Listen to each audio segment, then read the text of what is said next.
بسم الله الرحمن الرحيم إذا جاءك المنافقون قالوا نشهد إنك لرسول الله والله يعلم إنك لرسوله والله يشهد إن المنافقين لكاذبون. ஜாக்கிர் நாயக் என்பவர் பயான் செய்கிறாரே, அவருடைய கருத்து சரியா தவறா?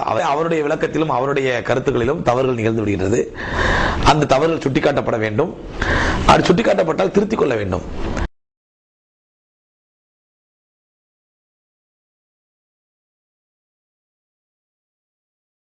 ஆகவே சகோதரர் ஜாக்கிர் நாயக் ஒரு முழுமையான முஸ்லீமாக வர வேண்டும், இஸ்லாமிய வட்டத்துக்கு வர வேண்டும். அவர் என்ன, அவருடைய கல்ச்சரை பொறுத்தவரை இன்னும் அந்த மேற்கத்திய கலாச்சாரத்தின் பாதிப்பு அவர்கிட்ட இருக்குது. சமீப காலமாக அவங்க ஒரு பீஸ் டிவின்னு ஆரம்பிச்சு அந்த டிவியுடைய ரெக்கார்டிங் அப்படிங்கிற பேர்ல அந்த நிகழ்ச்சிகளுக்கு தாறுமாற லட்சக்கணக்கான ரூபாய்களை செலவு செய்வது, இஸ்ராப் செய்வது, வீண் விரயம் செய்வது, மேடை அலங்காரத்துக்கு லட்சக்கணக்கில் செலவு செய்கிறது. கேமராக்களை பார்த்தீங்கன்னா ஏதோ ஒரு பெரிய சினிமா ஷூட்டிங் எடுக்கிற மாதிரி விதவிதமான கேமராக்களை வச்சு, விதவிதமான கிரேன்களை வச்சு,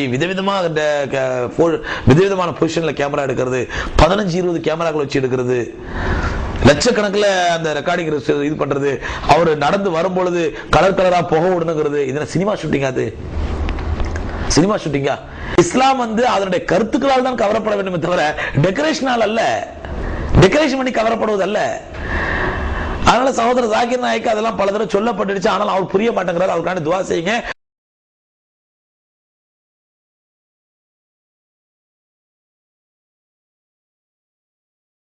அந்த டெக்கரேஷனுக்கு அவர் செய்யக்கூடிய செலவு சுபஹானல்லாஹ் தாவா செய்யறாரு. ஆனால் ஆடம்பரமான தாவா,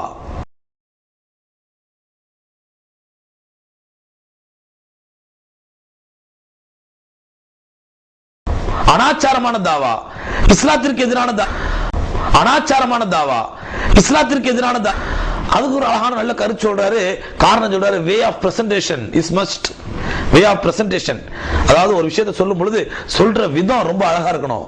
இஸ்லாமிய எல்லையை கடந்த, இஸ்லாமிய பார்டரை கடந்த அது பிரசன்டேஷனாக இருக்கக்கூடாது. நாளைக்கு வே ஆஃப் பிரசன்டேஷன் அவசியங்கிறதுக்காக ஒருத்தர் சொல்றாரு, நீங்க பேசிட்டு இருக்கும் இடையில ஒரு மியூசிக் ஒன்று போட்டீங்க நல்லா இருக்கும், போட முடியுமா?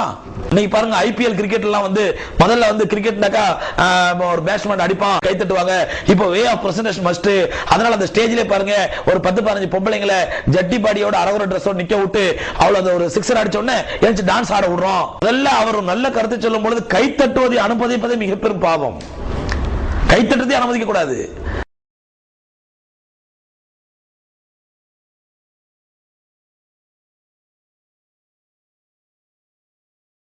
அல்லாஹ் குர்ஆன்ல சொல்றான், கை தட்டுவதும் சீட்டி அடிப்பதும் காஃபிருடைய இபாதத்துன்னு சொல்றான். அல்லாஹ் கை தட்டுவதும் சீட்டி அடிப்பதும் காஃபிருடைய இபாதத்து.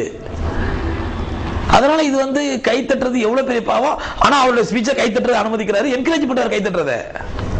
அது மக்கள் கை தட்டுறாங்க. சரி, அவர் எப்படி என்கரேஜ் பண்ண? நமக்கு மக்களுக்கு அறிய வேண்டாமா? அதனால ஒரு அரசியல் கட்டமா, அரசியல் கட்சி தலைவரா பேசுறாரு கை தட்டுறதுக்கு. அதனால இந்த மாதிரி நிறைய குறைபாடுகள் இருக்குது. ஆக இவையெல்லாம் களையப்பட வேண்டும். ஆகவே சகோதரர் ஜாக்கிர் நாயக் ஒரு முழுமையான முஸ்லீமாக வர வேண்டும், இஸ்லாமிய வட்டத்துக்கு வர வேண்டும். அவர் என்ன, அவருடைய கல்ச்சரை பொறுத்தவரை இன்னும் அந்த மேற்கத்திய கலாச்சாரத்தின் பாதிப்பு அவர்கிட்ட இருக்குது. மேற்கத்திய கலாச்சாரத்தின் பாதிப்பு இன்னும் இருக்குது. அந்த டெக்கரேஷன், ஆடம்பரம், அவர் ஸ்டேஜுக்கு வரும்பொழுது அப்படியே அந்த விதவிதமா புகை போடுறது, கலர் கலரா புகை போடுறது, அவர் ஒரு கருத்து சொன்னவன அப்படியே கை தட்டுறது, இது எல்லாமே இஸ்லாத்திற்கு எதிரானவை. அவர் நல்ல முழுமையான முஸ்லீமாக ஆக்கி, அவர் மூலமா நல்ல இஸ்லாமிய பணிகளுக்கு துவா செய்வோம்.